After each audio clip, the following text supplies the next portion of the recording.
to know, here's my zoning, what are the uses allowed? It's really easy, you just look down the column, but for someone who is looking to do a particular use and wants to understand which zone districts they could buy property, for example, they can look across in the row and have an understanding of that as well. So very quickly, we wanted to touch on the mapping as well. So because we want you to understand that with the code update, it's also a map update. So the majority of parcels in the city will be rezoned. There are a couple of exceptions that I can talk to you about, but generally the majority of the city will be rezoned. So we had to go through a very detailed, methodical process to do the remapping. Once we had a really good handle on what the new zone districts would be, we went through an analysis and continued to go through this analysis of what are the existing conditions on a property, such as current use, current building heights, what is the current zoning. So we have to make sure that with the new code, we're respecting current entitlement and what they're allowed to do today. But then we also look at our plans. As Tyler mentioned, Blueprint Denver, and then a lot of neighborhoods have small area plans or neighborhood plans that also provide us guidance as to what's the right zone district. What we're not rezoning are sites that have planned unit developments on them, or if there's waivers and conditions or a tailored site plan. Those are pretty uniquely calibrated sites that have their own set of regulations that at this point in our process we're not rezoning. But we are open if property owners are interested in rezoning to the new code. We're definitely open to those discussions and have actually done that so far. And for folks interested, the new code doesn't affect view planes or historic districts. Those are separate codes that would still be an overlay on top of zoning. So just a couple of examples. As I showed you in the image, we have today basically two single-family zone districts. Under the new code, we'll have several more, and this is only the list on the right-hand side is actually only 6 out of about 19 zone districts that we have for single unit. And the distinguishing features are the different neighborhood context, but then also the minimum lot size. Today, our single-family zone district across the entire city, the minimum lot size is 6,000 square feet. Apparently in the 50s, they decided that that was the right lot size for everyone in the city to be without any recognition of what our current lot size pattern is. And what we're finding is we have about 30% of our lots are actually under 6,000 square feet. And we really are trying to increase conformity. So through different lot size breaks, we're able to create conformity across the board and also capture larger lot size patterns if that's an important characteristic of a neighborhood.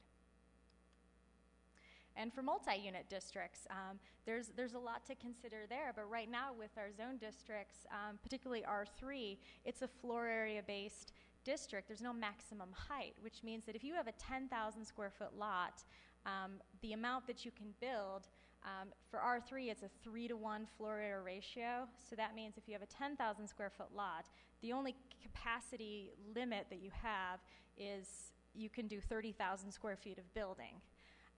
So you can design it any way you'd like. You can do a one-story 30,000 square foot building, a couple-story 30,000 square foot building, or you can do a 30-story 30,000 square foot building. So it's just all on how you design it, and that's not very predictable for a neighborhood to really sense, oh, that's R3. I know that that's going to be maximum 5 stories. It could be many different things. So with the new zoning, here's just some images of the type of multiple family that we find in our city.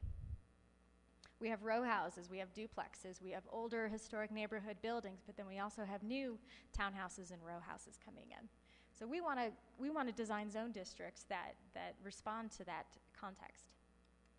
So for example, the left-hand side right now we have R3 and R4 with no maximum height. It's just based on floor area. Today, here's just a sampling of the multi-unit zone districts we've created.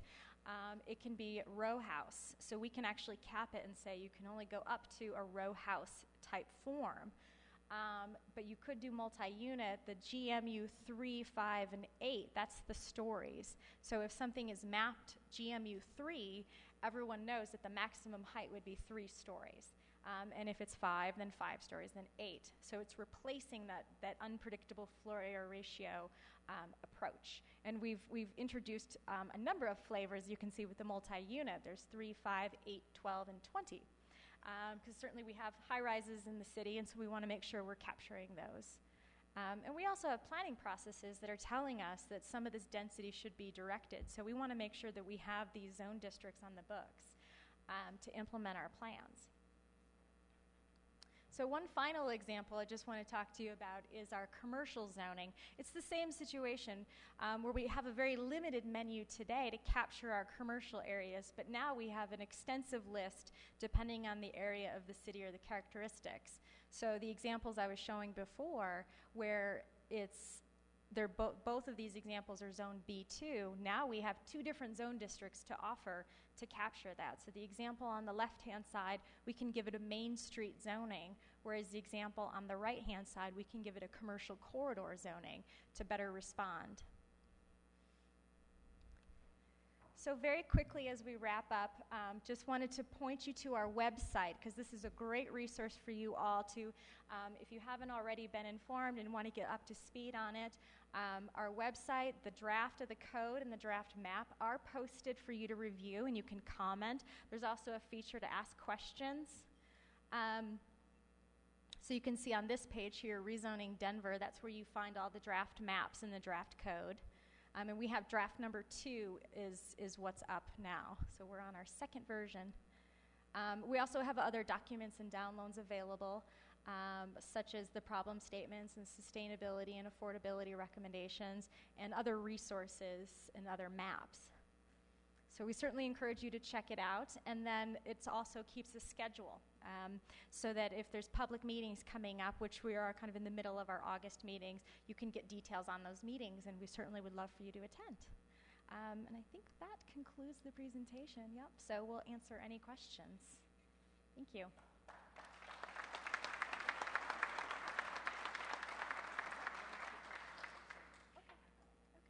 Yes, sir.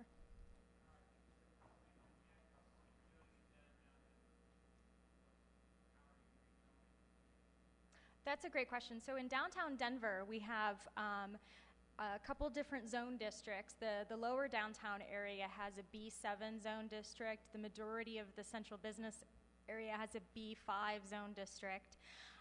What we're doing with the downtown zone districts is really just,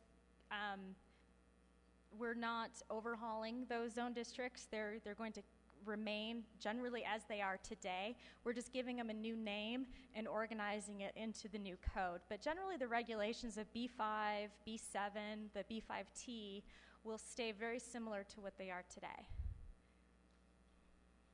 Yes? One last question.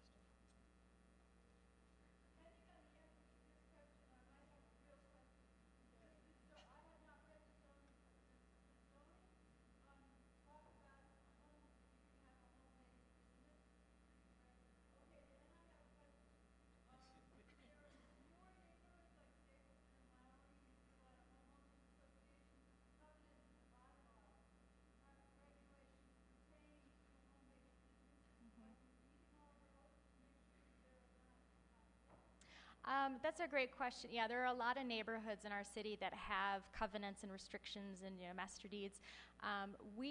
Those supersede or kind of lay over zoning. We don't get, because those are private agreements between property owners and those associations. We establish the baseline zoning, and if a neighborhood association wants to place on top of that additional regulations, and many of them do, that's their choosing, and that's between their organization. We don't look into that. We just establish the base zoning.